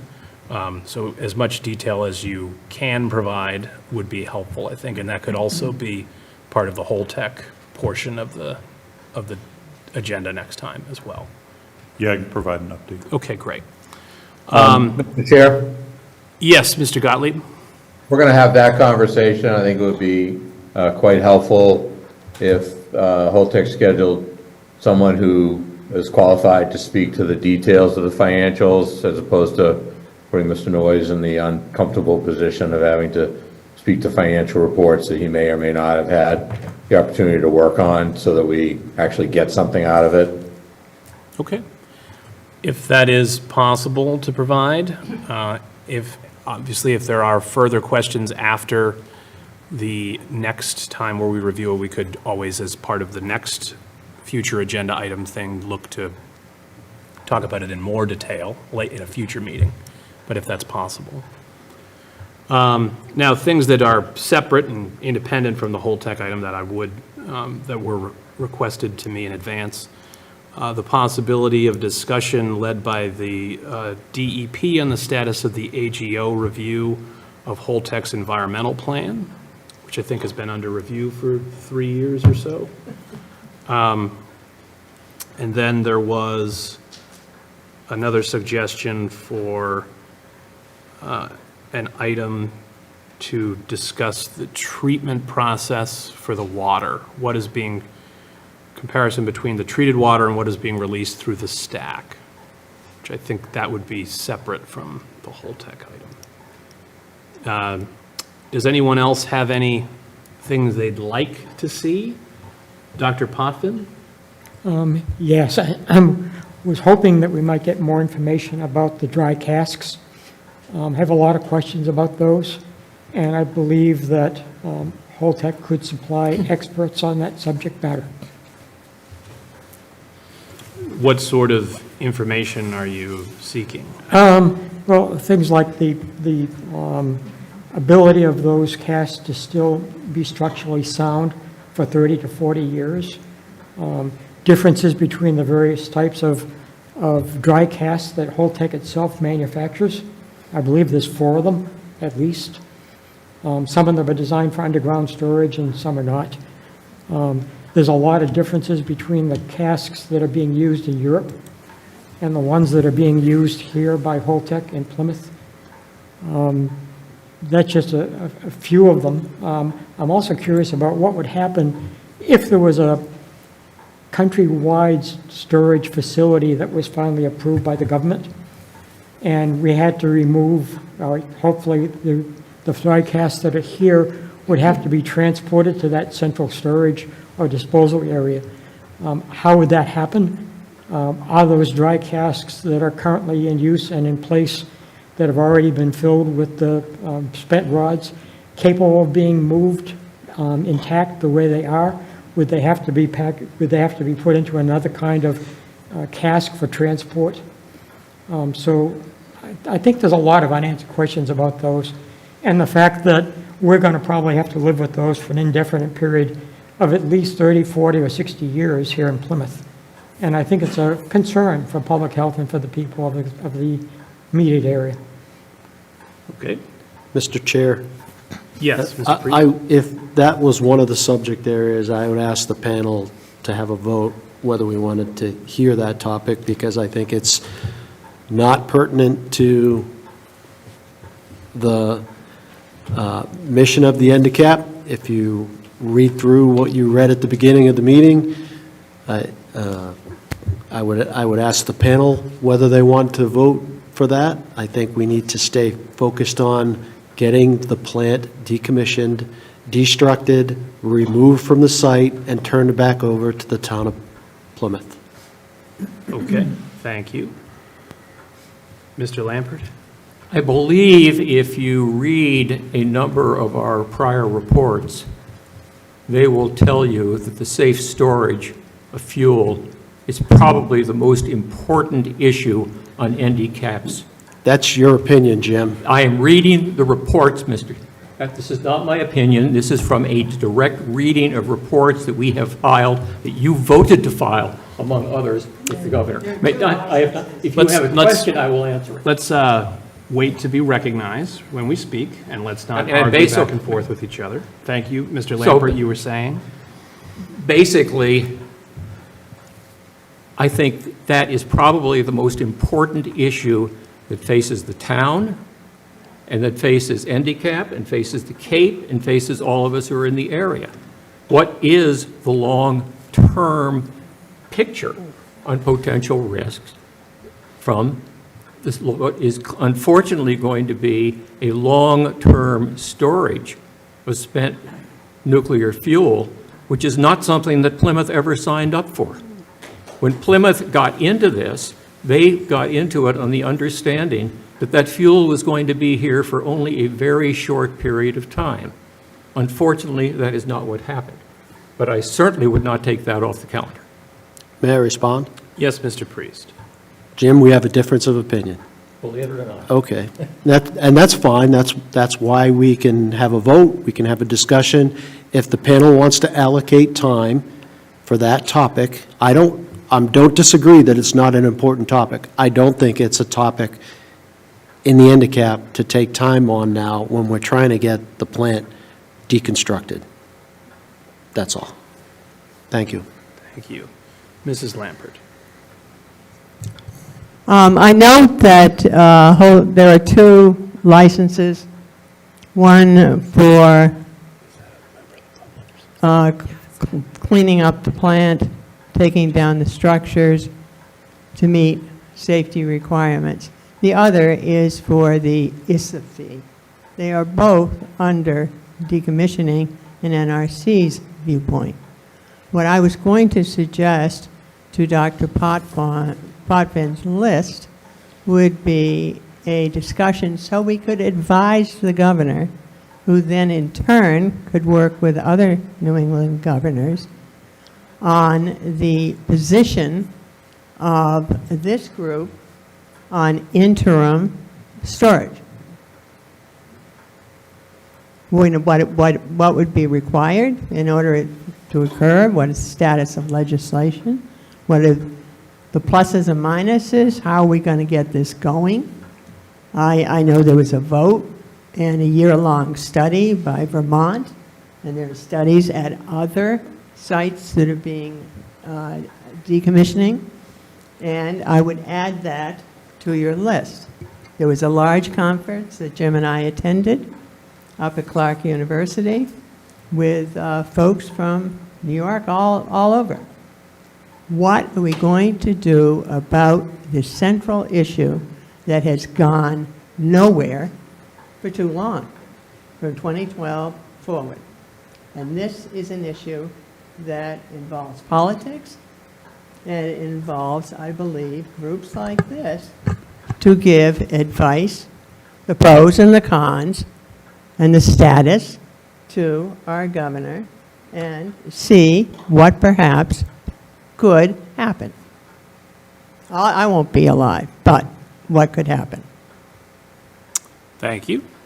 Any other members of the panel have any other proposed future agenda items? Mr. Lampert? One of the problems that we've all noted, Mary, you've noted it at times, is frankly our voting structure that was imposed on us, where we have to have, under the present structure, 11 positive votes to do anything. Several years ago, when Sean was chair, he tried to get legislation that would change that from a flat 11 to a majority of those present and voting. I would put on the agenda for discussion whether we want to see what we can do to perhaps resurrect and get some political pressure to get that change made, which I think would make a massive difference in what this panel is able to do. So you would want an agenda item about trying to seek a change to our enabling statute? Correct. That's what, unfortunately, I think that's what it would have to be, because it's been the majority has been interpreted to mean a majority of, frankly, a majority of 21, even in the days when we only had 17 or 18 panel members. Okay. Anyone else have any proposed future agenda items? David? Mr. Chairman, we've had the issue of the CLAP report raised by several panel members and several members of the public. There was a study that was done by the Mass Department of Public Health on the data that had been presented by CLAP. I'd suggest that we, as a body, might want to understand the conclusions that the MDPH came to as a result of their independent review of Dr. Clapp's determination that there were increased instances of cancer as a result of releases from Pilgrim. So how would you describe that agenda item? It would just be to review the report. The Mass Department of Public Health provided a report that Mrs. Lambert and I sat in the Plymouth Public Library and heard a presentation from the Commissioner of Mass Department of Public Health when she determined that there wasn't any reason to believe that there was a causal impact between the instances of the releases from Pilgrim and instances of radiation. So Yes, and I did go to Mrs. Lampert, the... you haven't been recognized yet. Oh, I'm sorry about that. Mrs. Lampert? Yes, and I also attended the, what we called re-review panel meetings as an observer. I have Dr. Clapp's, all his material in response, and you'll note, and this is why it'd be important to bring it forward, that in the final report after industry's re-review of the initial studies, that they said there was nothing methodologically wrong in how the study was conducted. What was wrong was the result. So I can bring all those papers and discuss the issue, and it will be a very interesting day. Mr. Chair? Thank you. Mr. Gottlieb? Is this study relevant to when the facility was operating and generating power? Mr. Noyes? It was, but it's been brought up in the context of aerosolization of the current inventory in the spent fuel pool, which I don't think applies as a mechanistic release of what's going on in the pool. But I do think that if we're going to draw a correlation to releases that are currently occurring to releases that occurred in the past and a specific study of the medical impact of them, we really ought to get the state experts' opinion on what it meant. Okay. I would argue against doing this simply because,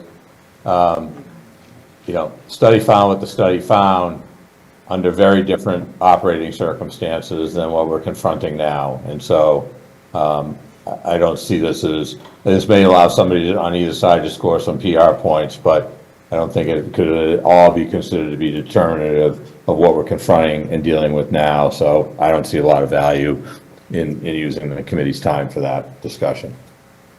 Thank you. Any other either comments on existing proposals or additional proposals? Just Ms. Dubois? to respond to what Andrew just said, I do think if people are going to continue to bring that up, that it's worth a meeting, not the rest of our meetings, to understand what the review was and to address it, rather than just hear it time and time again as part of the reason why people are so opposed and afraid of the evaporation as well as any release. Okay, thank you. Any other suggestions or comments? All right, so I have a list of what people have proposed, that being dry casks as a topic, status of Attorney General Office review of Holtec's environmental plan led by the Department of Environmental Protection, treatment of the water in comparison to what is being discharged through the stack, the potential for changing the enabling statute, and then the review of Mass DPH report of the potential causal relationship or lack thereof of discharges from Pilgrim and the cancer rate in the surrounding community. Can I make a comment? You may. Just in terms of the changing the legislation, I would suggest that if we try to do that, that we also include that the state offer some funding so that we can actually do some work that might rely on some experts that would actually help us move forward at a faster pace than we're currently doing. Okay, thank you. Any other comments, any other additions? So we'll take these one at a time. I will seek a vote on each individual one. If it achieves 11 or more votes, we will try to add it to a future agenda. This is too many things to add to one agenda, so they will not be all added on the same agenda in case that impacts people's votes. We're going to try and keep meetings to be intended to be approximately 2 hours in length. I think beyond that is a point of diminishing return. Obviously, if a meeting happens to naturally go longer than that, I'm not going to kick people out, but I do not want to plan to have a 4-hour marathon. I don't think that would be particularly productive. So we will try and balance the schedule of whatever these items that get approved end up being for future meetings as they come up. Also subject to the availability of people we want information from, of course. So, first of all would be the topic of dry casks and spent fuel storage. Interim. All right, so Mrs. Lampert, would you care to make a motion that we add that to a future agenda when possible? Yeah, I move that we add to a future agenda item, spent fuel storage, integrity and comparison of casks and interim storage. Legislation, its feasibility, and pluses and minuses. All right. Dr. Potvin, would you care to second? I second. Has been moved. It has been seconded. Any discussion on this specific proposed agenda item beyond what has already been discussed? Just that. Ms. Dubois? Thank you, sir. You're welcome. If we are talking about legislation and stuff, we need to talk about federal legislation, because I believe all of that is under DOE, and that we can't just lay in the state as far as trying to address a federally jurisdictional issue. Yes. Any other, Mr. Noyes? Just I wouldn't say that it's not a valid topic, but in the grand scheme of things, it seems like there are several other priorities that we ought to put ahead of this. So this would be something that we could look at a year out or more. Okay. Any other discussion? Hearing and seeing none, I will call for the vote. This is in relation to adding the dry cast and interim spent fuel storage item to a potential future agenda. Mr. Noyes? Yes. Mr. Moylan? Yes. Ms. Dubois? Yes. Mr. Fortini? No. All right. Ms. Gatzlick? No. Mr. Lampert? Yes. Mrs. Lampert? Yes. Mr. Priest? Abstain. Mr. Bryant? Abstain. Mr. Wade? Abstain? Mr. Callahan? Abstain. Mr. Gottlieb? Yes. Ms. Waldron? Yes. Dr. Potvin? Yes. And myself, yes. So that's 1, 2, 3, 4, 5, 6, 7, 8, 9 to 2 with 1, 2, 3, 4 with 4 abstentions. My count of the vote is 9 in favor, 2 opposed with 4 abstentions. So that motion does not carry. That brings us, so that item will not be added to a future agenda at this time. That will bring us to the next item on the list, which is the status of the Attorney General's Office's review of Holtec's environmental plan. This was desired to be presented by the Department of Environmental Protection. Ms. Gatzlick, would you like to make a motion to add that item to a future agenda?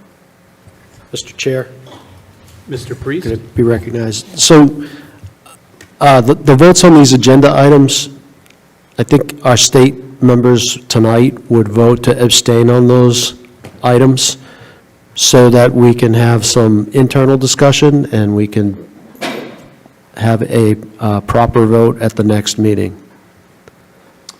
Okay, so you anticipate that you would abstain from this item? Are there any other items that you anticipate you would abstain from? Yes, Such as? we would, the remainder of the items for the agenda. You don't anticipate that the state representatives will vote on any of these? That's correct. Okay. Mr. Lampert? In that case, Mr. Chairman, may I suggest that we give the state time to figure out what its thinking is, and that we hold this vote for the next meeting, and that we revisit also the vote on the dry casks, since it failed largely because of abstentions. I would, if you wanted to propose that, Jim, I would second that. All right, it has been, well, Mr. Lampert, would you like to make a motion to postpone? I would move that we postpone the vote on the suggested agenda items and revisit the vote on the dry casks until the next meeting, in the hope that the state representatives on the panel would not abstain, but would actually take a position on the vote at that time. I just have a question on the wording of that. Yes. Are we talking about only this one item, or I think all we're of the agenda items All that of the we're? remaining items. Okay, it didn't sound like that, the way you stated it.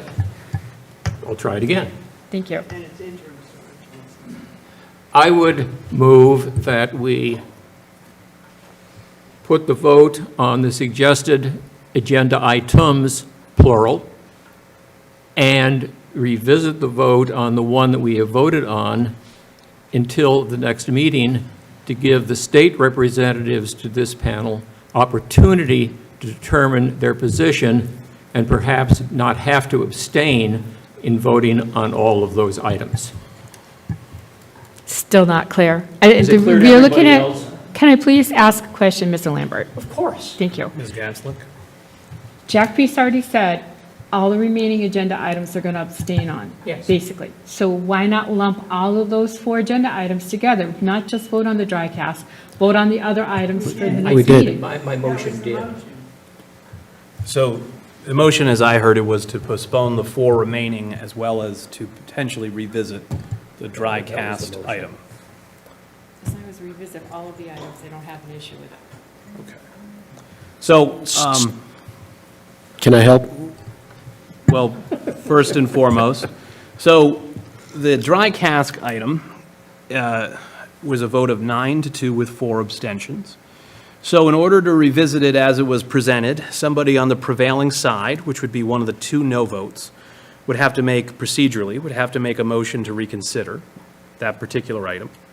However, it could be posed in a different way at the next time, so as to not technically be the exact same item, because I do think some of there are things such as if a Yucca Mountain reopens, we can't direct that, but we could talk about the ability to transport the items. That would be, I would view that as sufficiently distinct to be a separate item, not requiring, as the chair, not requiring reconsideration from the prevailing side. But given that even though only 2 people voted in favor under our enabling statute, the quantum of vote is what the quantum of vote is. That is the prevailing side. No. But that was the prevailing side.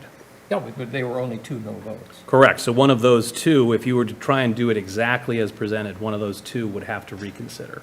Either that, or since an abstention counts as a no, I would suggest that an abstention would also have that ability. An abstention would not. An abstention counts for purposes of a quorum, but does not count as a vote under Robert's Rules of Order. It counts as a vote here where we require 11 positive votes. It doesn't. is effectively a no. It is effectively a no, but it is not a no, and it is not part of the prevailing side under the rules.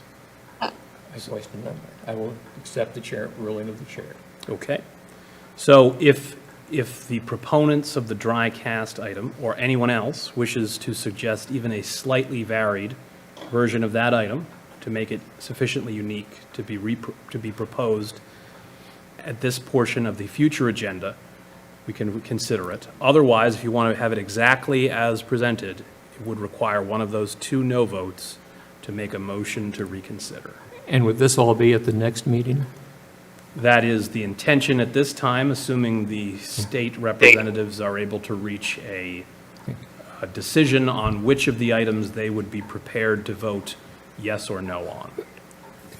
Mr. Chair, Mr. Priest. so for the purpose of moving us forward, what I will bring back to our interagency working group is I have a general understanding of what the desire is to have a discussion about dry casks, interim fuel storage, potential transportation issues, all associated with dry cask storage.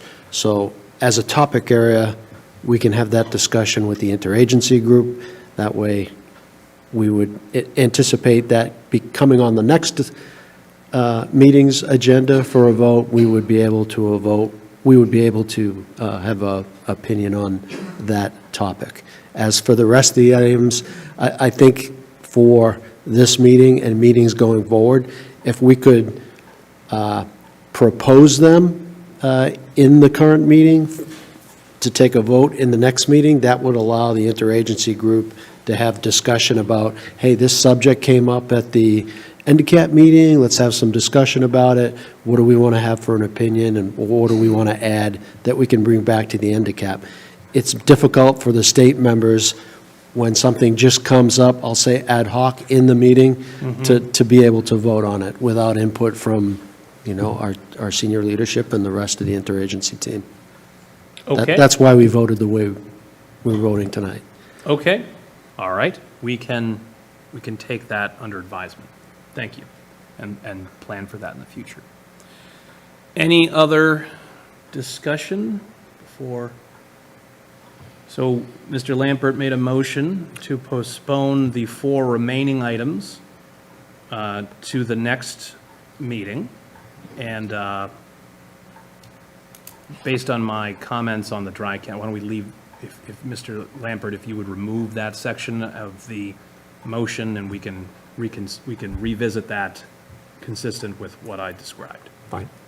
All right. Do we have a second to that motion? Mr. Priest seconds. All right. Any discussion as to the motion to postpone these items to the equivalent section of the next agenda? Hearing and seeing none, I will call for the vote. Mr. Noyes. Yes. Mr. Moylan. Yes. Ms. Dubois. Yes. Mr. Fortini. Yes. Ms. Gatzlick. Yes. Mr. Lampert. Yes. Mrs. Lampert. Yes. Mr. Priest. Yes.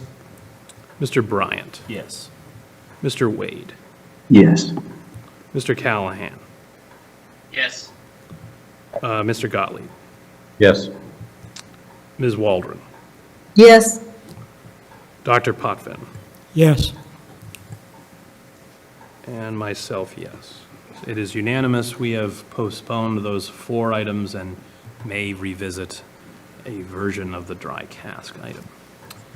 All right, so that brings us into the next section of our agenda, that being open meeting law certification. So a number of meetings ago, there was discussion about the open meeting law and the requirements of the open meeting law as relevant to this panel. So I know that there was an effort to get certification documentation from members of the panel. I think the prior chair didn't receive that from everybody.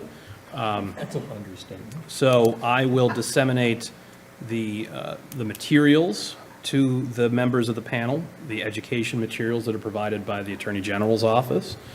There's also, there are videos that one can watch if one is inclined to do so. And there's a certification form that I would ask that members of the panel review those materials and provide that certification form either at the next meeting or via email prior to or during the next meeting, so that I have those certifications from everybody. Everybody on this panel is subject to the open meeting law for their service on this panel. If you serve on another public body in some capacity in this town or otherwise, you're also subject to the open meeting law.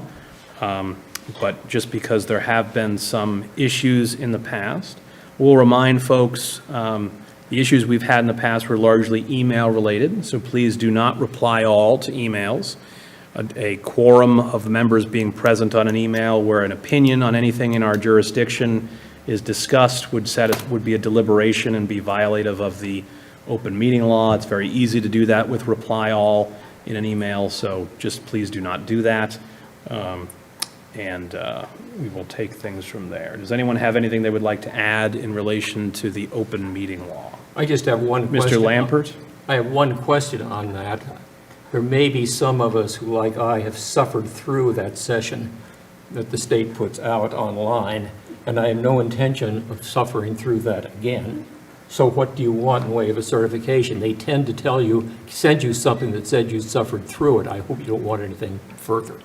So the certification, as I recall, was that you have received and reviewed the education materials, not that you sat through the specific video, but that you have an understanding of the obligations that you are under. So if you feel that you, having suffered through it previously, as you described it. And I will not suffer through it again. Understood.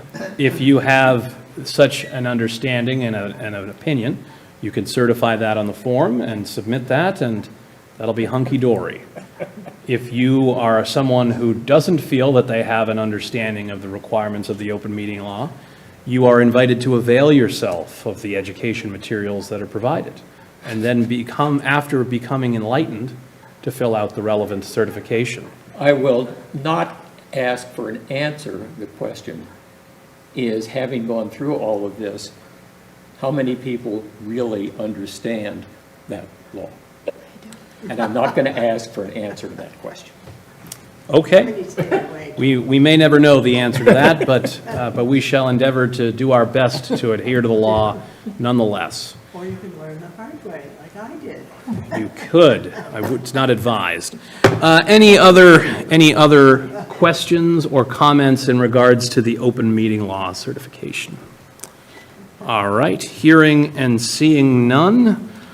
Do I have a motion to adjourn, the panel having completed its business?